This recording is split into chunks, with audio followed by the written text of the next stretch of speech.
Guys, Jonathan Law here. Today I'm just going to go over some games and talk about, what went right, what went wrong. And here's the first game. It's MLS versus Rogue, Barrel, Holy Paladin. It's a pretty odd comp, really.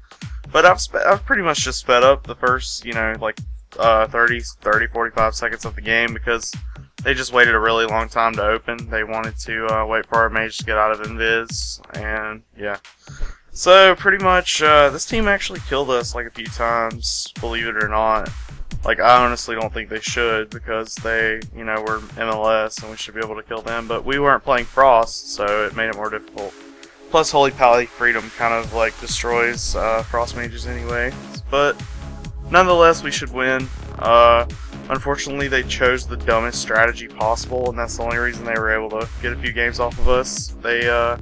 They just tunneled me the whole time, like every game. They didn't even untarget me, so it made it quite difficult. So at this point in the game, I'm pretty much just trying to stay alive. I've used like a lot of my cooldowns. I've used my Battle Masters, my Trinket, my Spirit Walkers, and now the only things that I have left are Spirit Link Totem and Nature Swiftness. So as soon as I see cooldowns coming out of them for the second time, I'm gonna have to use mine. So I see Berserk and I pop Spirit Link, and unfortunately we're able to land the kill before they're able to do any more damage, and I get to walk away from the game with Nature Swiftness up. This next game is actually Feral Lock Shaman. It's one of the newer comps that I've been running. It's actually been a lot of fun, guys. If you play one of these three classes, then I would suggest this comp to you. It's pretty weak versus some things. It's really weak versus RLS, versus triple DPS, and a lot of times double melee can give it some trouble, but we're able to come out on top in some of the cases, but it's only whenever we get really lucky, pretty much. So, normally guys, PhD smashes Lock Shaman X unless it's a rogue, but having a Feral Druid on our team really helps in killing this DK, because DKs take a ton of damage from Feral Druids. I don't know if you knew that. And I land the full Hex, and I get his wings off, and he has to Trinket the Hex, and then he gets full feared, so he has to use his bubble, and that's when you know you've won, whenever you still have cooldowns and they don't. See, I have Trinket and I have Spirit Link still. So we're in pretty good shape here, guys. We got a lot of breathing room right here. And we're doing so much damage right now to this DK, you really can't handle it. And our lock is spreading dots to the hunter as well to create spread pressure. But pretty much within the next few fears, we should have this DK down, simply because the Pally doesn't have bubble and he doesn't have Trinket. And those are certainly the things that you have to look out for. Unfortunately, I'm forced to Spirit Link, and we're put in a pretty nasty spot. The Feral Druid actually made a sick play there. I'll rewind it for you here. He cycloned the DK right as soon as he got bobbed because he couldn't hit him, and he waited for me to be able to dispel the bob. I wasn't able to dispel it, but still, sick play. In WoW Arena, games can go south really quickly, and that's exactly what happened in this game. It was a really long and drawn out game, which means that we really shouldn't have won, to be quite honest. Eventually they should be able to kill us. They have so much damage output that eventually I'm going to go out of mana, I'm going to run out of cooldowns, and we're just going to fall over dead.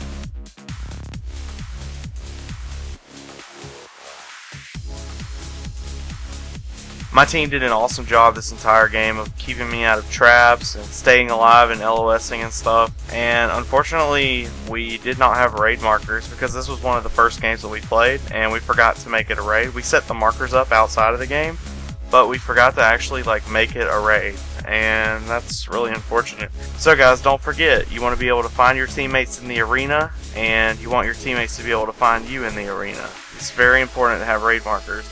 It's really important to focus on more than one or two things in the arena.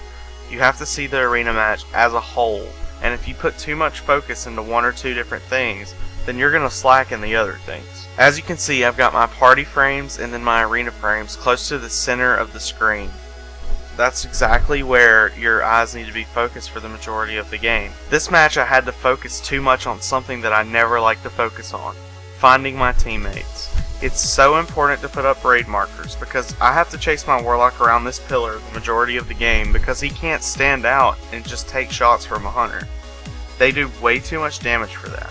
So basically my eyes were focused on trying to find my teammates and not enough focused on the health bars and the cast bars and certain things like that, and I was not able to see all of the cooldowns properly, and it basically just made me suffer in this game. It made all of us suffer because my teammates couldn't find me either. The simple solution to this problem that a lot of people have is to just use raid markers.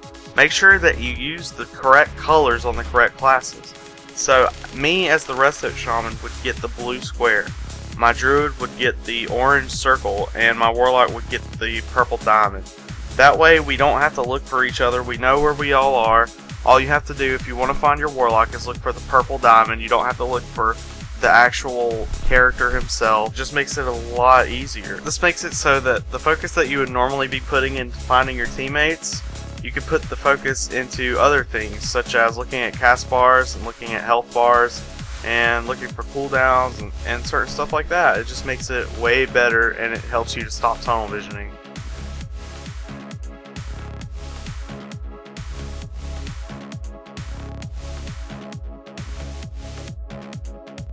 Next game is versus RLS, one of the best comps in the game, arguably. Probably one of the easiest comps to play in the game from experience, and it's pretty tough for us, guys. Ferals kind of can't really stand up to rogues. Rogues are like the best melee class in the game right now. No offense to anyone who plays rogue, just enjoy yourself. It's a great expansion if you're a rogue.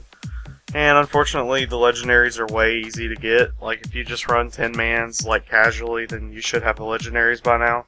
I know a few rogue friends that don't raid and despise raiding, and they still have the legendaries simply because they just went on some 10-man runs every now and then, and now they have them.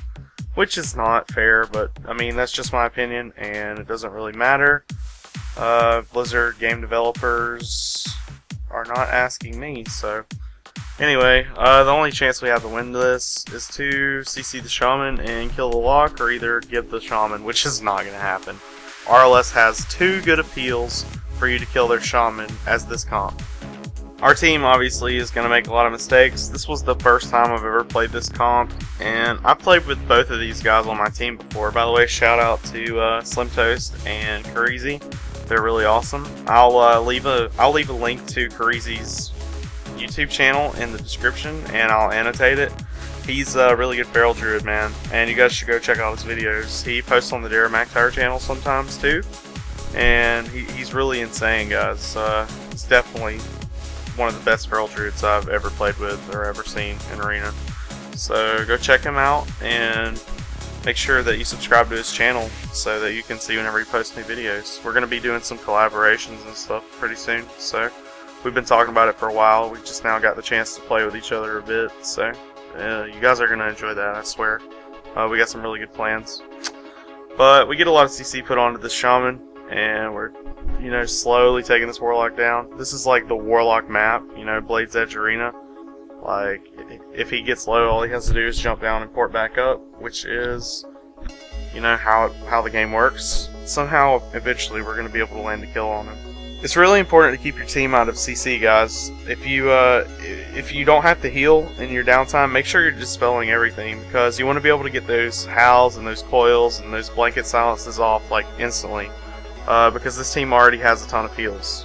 So the faster you can get stuff off, the better. Props to this Warlock for staying alive forever. It seemed like it took years to kill that guy, especially whenever Shaman was CC'd. It was kind of crazy. But this comp is kind of lacking in the damage department at times whenever we don't have Berserk up, simply because lock damage takes time to go in effect, and Feral Druid damage is more bursty, so it's kind of a weird matchup. But anyway, this was a kind of a longer video. It's just a chill video, I just wanted to break down some stuff for you guys. And yeah, I hope you enjoyed the video. If you're new to the channel, make sure you subscribe. If you like the video, drop a like on it, and if you have anything to say, then let me know in the comments. I normally respond to a lot of them, and I read every single one of them, because I love getting feedback from you guys. So, thanks a lot. Oh, and check out Karizi's channel. Thanks.